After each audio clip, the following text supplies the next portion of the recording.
Have you ever walked past someone and felt instantly drawn to their presence without really knowing why?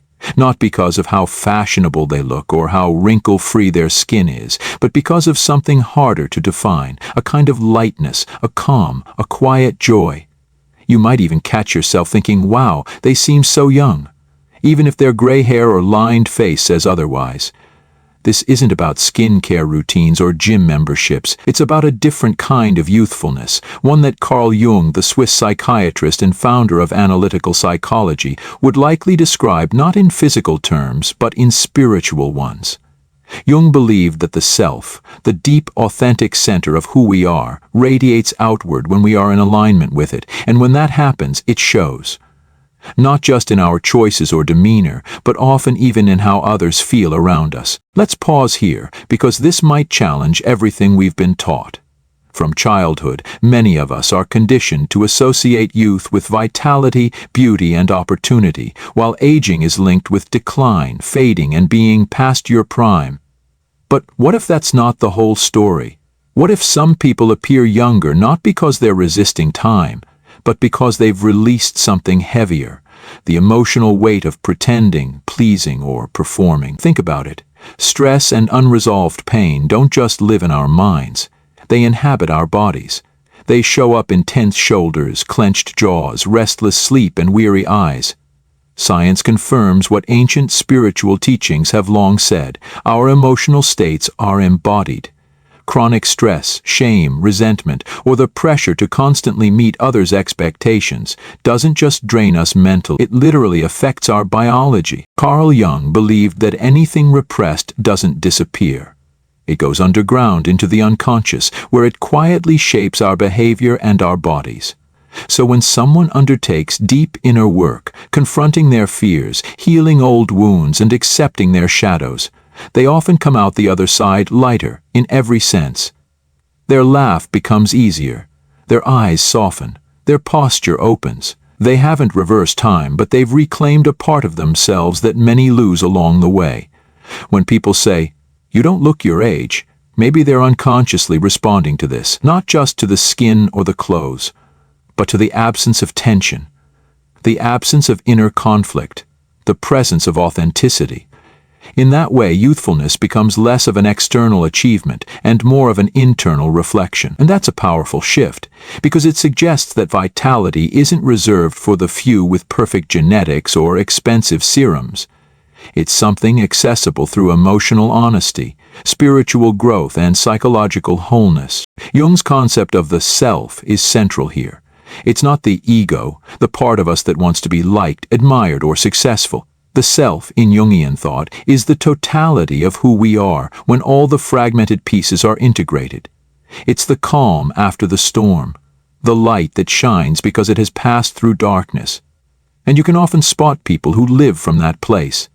They might not look young in the Hollywood sense, but they feel young in their energy, curious, open-hearted, alive, not because life has been easy, but because they've chosen to let it shape them rather than harden them.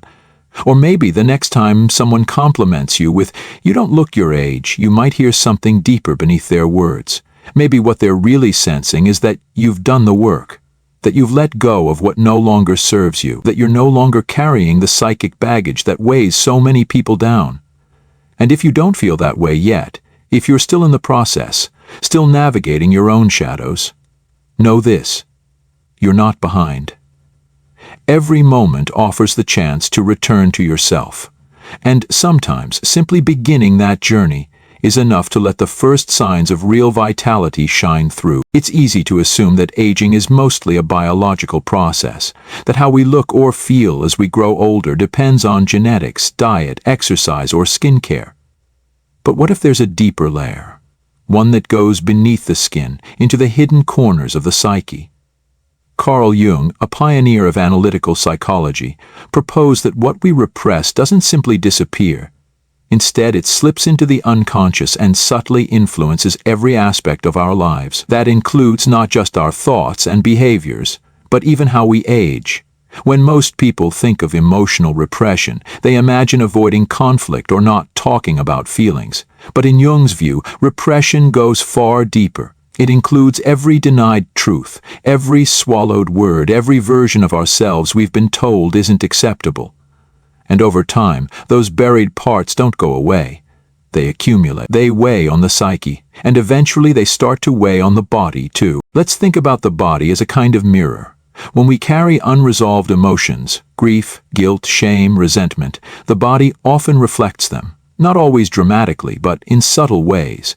Chronic tension, tight facial expressions, shallow breathing, fatigue that no amount of sleep can fix. Many people don't connect the dots between emotional pain and physical wear, but the correlation is very real. Modern research backs this up. Studies have shown that chronic emotional stress contributes to inflammation, weakens the immune system, and even shortens telomeres, the tiny caps on our DNA associated with aging. In other words, your inner life becomes your biological signature. Your body in many ways keeps score. This is where Jung's insights become incredibly relevant. He suggested that the shadow, the unconscious part of the personality that holds everything we reject or deny, plays a major role in shaping our vitality. When the shadow is ignored, it doesn't vanish, it grows stronger in the background, often manifesting as inner conflict, self-sabotage, or chronic stress, and over time these inner tensions drain the life force. By contrast, people who engage in shadow work, who face uncomfortable truths, make peace with the past and stop pretending, often experience a kind of release. They may not notice it immediately, but those around them often do. There's a noticeable shift in their presence. The voice softens, the body relaxes, the eyes regain clarity. This isn't about looking younger in a cosmetic sense. It's about feeling unburdened, and that feeling often radiates outward. From a personal perspective, this resonates deeply. Many of us carry emotional baggage we didn't even realize was there.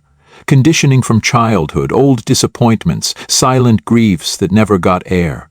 We're taught to move on, to be strong, to suppress discomfort. But Jung challenges us to do the opposite, to turn inward, to face what we've buried. And through that inner honesty, we begin to heal. Healing doesn't mean erasing the past, it means integrating it, making room for every part of our story. That integration restores flow, reduces the inner resistance that quietly exhausts us, and invites peace back into our nervous system. Over time, the body responds. It becomes less guarded. The face becomes more expressive. The spirit feels lighter, more youthful, not because we're trying to appear young, but because we're no longer carrying the weight of a divided self. So if you're on a journey of emotional healing, even if it's slow or messy, know that you are doing more than just caring for your mind. You are rewriting the way your body holds time. You are telling your cells a new story. One where authenticity replaces repression, and presence replaces performance. Jung understood that the true source of vitality is not found in resisting age, but in releasing false identities. And that makes all the difference. There's a point in life, often after we've spent years trying to be who others expect us to be, when we begin to ask a deeper question. Who am I really underneath it all? This question lies at the heart of Carl Jung's concept of individuation. It's not about becoming better, smarter, or more successful. It's about becoming whole, integrating all parts of yourself, including the ones you've hidden, denied, or forgotten. And as strange as it may sound, this inner work can transform how we age, how we look, and how others perceive us. Jung saw individuation as the lifelong process of reconciling with the self. Not the self that is shaped by social roles or ego-driven ambitions, but the deeper, authentic self that exists beneath the surface. It's the self you return to when you're not performing. The self that doesn't need approval or applause. The self that simply is. What happens when someone begins to live from that place? They stop faking. They stop forcing. They stop exhausting themselves trying to meet unspoken expectations. And something remarkable takes place. Their energy begins to shift. People notice that they seem calmer, lighter, more at ease, not just mentally but physically. Their face relaxes, their posture softens, there's a quiet confidence that emerges, not loud or boastful but deeply rooted. This isn't some mystical idea, it's psychological reality. When we stop wearing masks, our nervous system relaxes. When we're not constantly guarding ourselves or playing a role, the body doesn't have to stay in defense mode. And over time, that creates a profound impact not just on how we feel, but on how we appear. If you've ever met someone who radiates a kind of quiet strength, who makes you feel calm just by being around them, chances are they've done some form of individuation work. They may not call it that, they may not use Jungian language, but they've walked through their own fire. They've confronted their shadow, they've made peace with contradictions inside them. And now, they're simply living from a place of wholeness. There's something inherently youthful about that. Not youthful in a superficial cosmetic sense, but youthful in the way children are before they're taught to fragment themselves, before they're told what parts of them are acceptable and what parts must be hidden. A person who has individuated reclaims those lost parts and brings them home, and that inner integration is felt, seen, and sensed by everyone they meet. This may explain why some people appear ageless, not because they're trying to fight aging, but because they've stopped fighting themselves. They're not burning energy maintaining a false image. They've let go of the exhausting need to prove anything. And ironically, that surrender is what makes them glow. As someone who's experienced parts of this journey myself, I can say that individuation is not a glamorous process. It involves grief. Letting go of old identities, facing fears and wounds we thought we'd buried.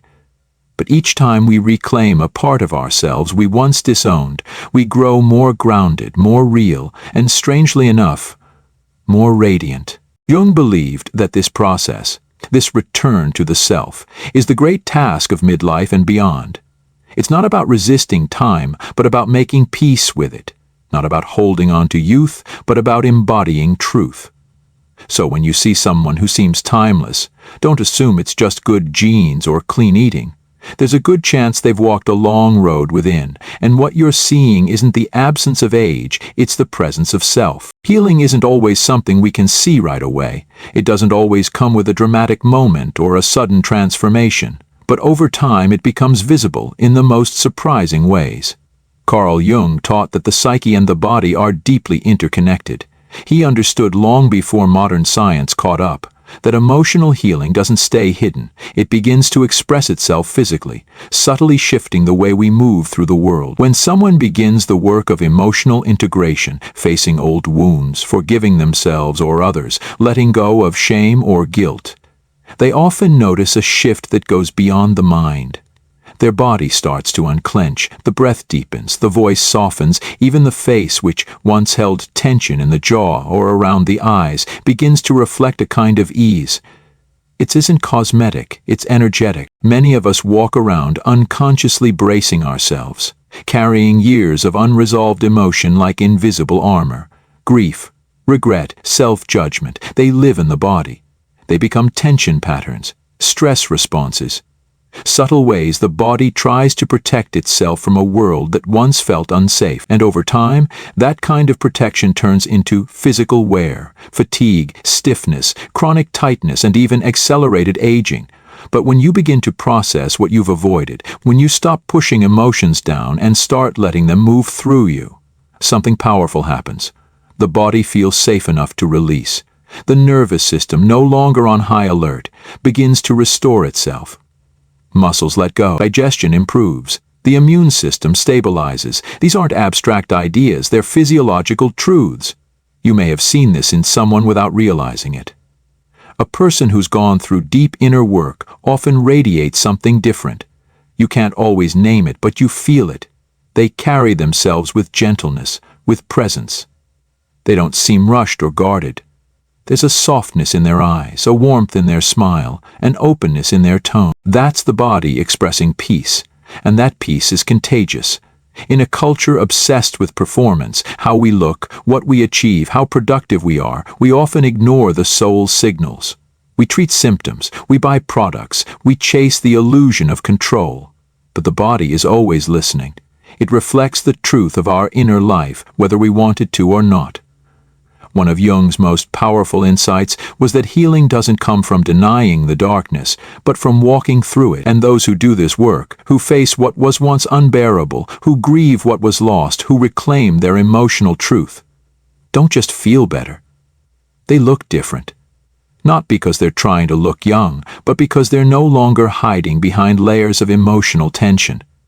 This is a kind of spiritual youthfulness, not rooted in avoiding age, but in recovering the lightness we had before we were burdened, the lightness of being that returns when we no longer live in fear, guilt, or self-rejection. Personally, I've seen this in others, and even begun to notice it in myself. After years of holding things in, pretending everything was fine, I started telling the truth, to myself, to the people around me, and slowly something shifted. My breath came easier, I slept better, my face looked different. Not younger in the mirror necessarily, but more alive, more me. That's the real gift of healing. It makes space for who you really are to emerge. And when that happens, youth is no longer about years, it becomes about energy. About presence, about living in a body that feels safe, seen, and whole. So if you're on that path, if you're facing what hurts instead of running from it, know this. It's not just helping your heart, it's softening your body. It's bringing you back to life in ways others can see, even if they don't know why. And that, perhaps, is the most beautiful kind of transformation. We live in a world that rewards performance. From a young age, we're taught how to behave, how to succeed, how to present ourselves in a way that earns approval. Over time, many of us become masters at wearing masks, smiling when we're tired, nodding when we disagree, appearing strong when we feel anything but. But what's the cost of all that pretending? Carl Jung warned that living out of alignment with our true selves creates not only psychological tension, but energetic exhaustion, and eventually, that shows up in the body. In fact, one of the most subtle but powerful forms of aging may be the slow wearing down that comes from constantly performing. Now contrast that with someone who has let go of those roles, who no longer feels the need to impress, convince, or fit into boxes they've outgrown. There's something unmistakably light about them. Not because their life is perfect, but because they've stopped fighting themselves. That inner ease translates into outer vitality. You can feel it when you're with them. They aren't trying to be liked. They aren't reaching for validation. They're simply present, fully, naturally, and without tension. And in that space, their energy feels younger. Their movements are more fluid. Their face seems more expressive. They radiate something that isn't forced, isn't curated. It's just real. This is what Jung might call the fruit of individuation, when a person begins living from their center instead of from their ego. And while this doesn't erase the years or the wrinkles, it gives them a kind of ageless magnetism, a feeling of youthfulness that has nothing to do with surface and everything to do with presence. Think about the energy it takes to uphold an identity that isn't truly yours, the mental calculations, the emotional self-censorship, the physical tension of always being on. Now imagine what gets freed up when that energy is no longer spent performing.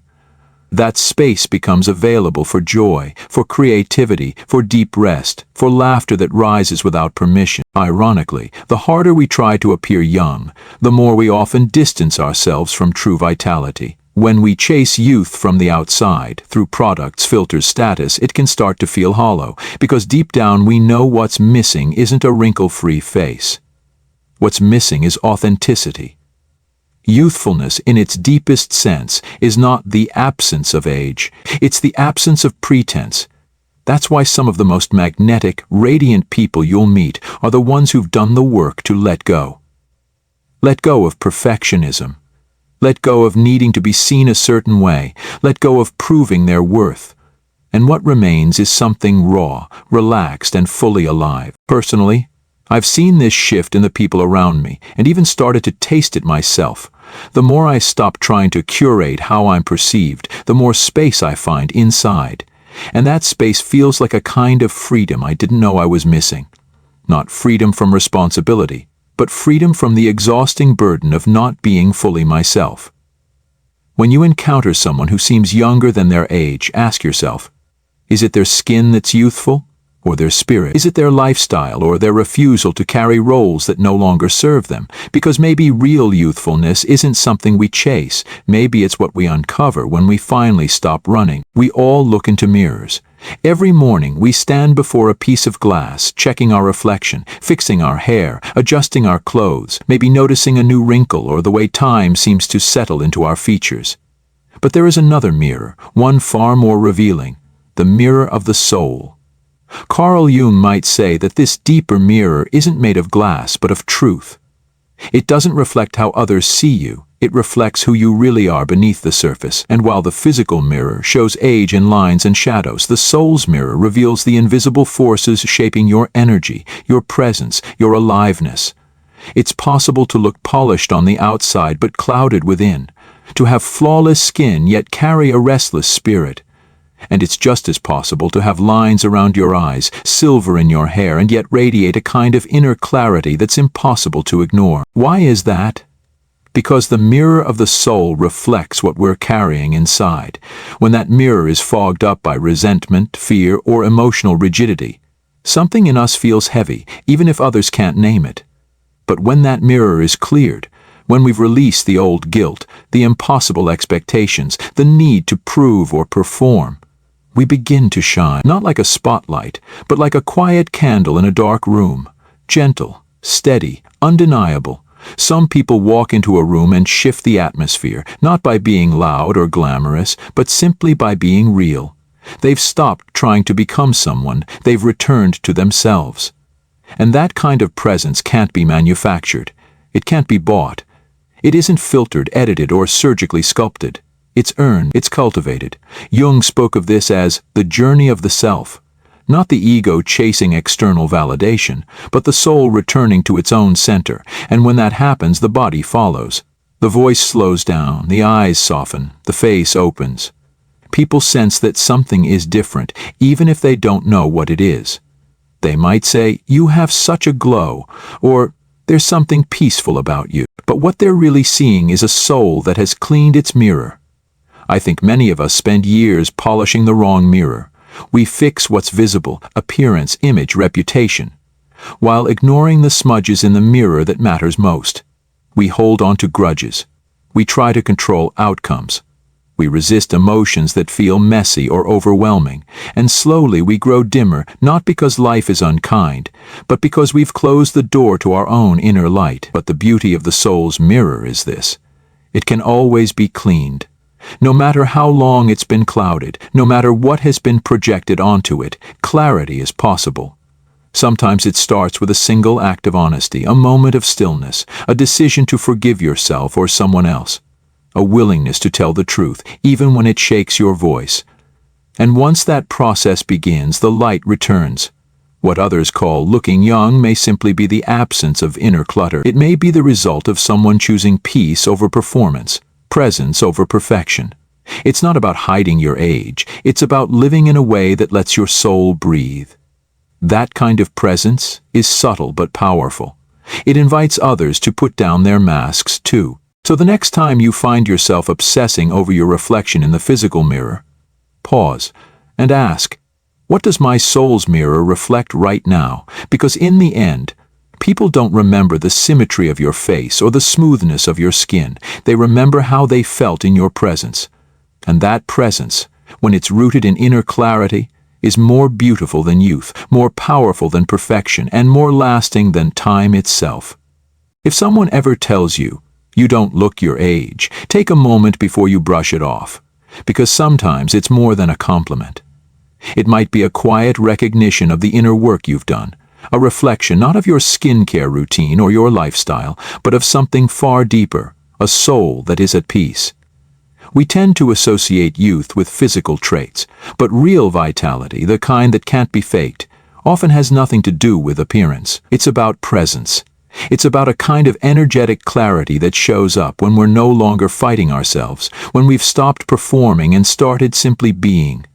Carl Jung once said, "No one becomes enlightened by imagining figures of light, but by making the darkness conscious." That quote holds so much truth.